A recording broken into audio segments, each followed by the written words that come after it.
This 16-foot measuring tape has a lot of practical features. The company did send me this in exchange for this video. Here's a closer look. One of the standout features is just how wide this is. This is a heavy-duty, very easy to read because it's so large and wide. You can read the markings very clearly. It also has this cutout on the back. You put your finger there and you could control the slippage.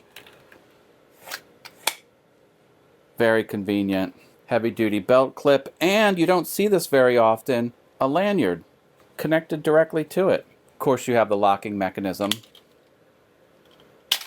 There's magnets on the end and also hooks on the top and hooks on the bottom. Let me show you that. If I needed to measure from here back towards me, I could take this out and then catch the underside on that hook.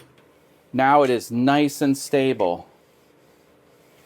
You can easily use the hook on the bottom as you normally would to catch something from above.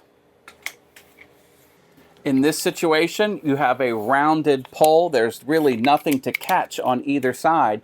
That's where the magnet comes in. The markings on this tape measure are on both sides. That is a big convenience factor.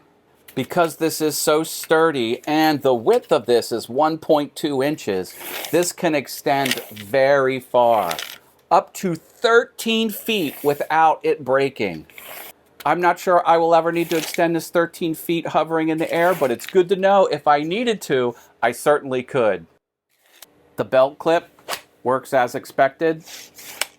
I also think 16 feet is a good amount. I personally don't need the 25 footers. I'm not laying out houses and foundations and things like that. I'm doing small and medium-sized crafts in my wood shop. I like the 16-foot size. Overall, this does what it's supposed to do. It does it really well. It's easy to read, reliable. I really like it.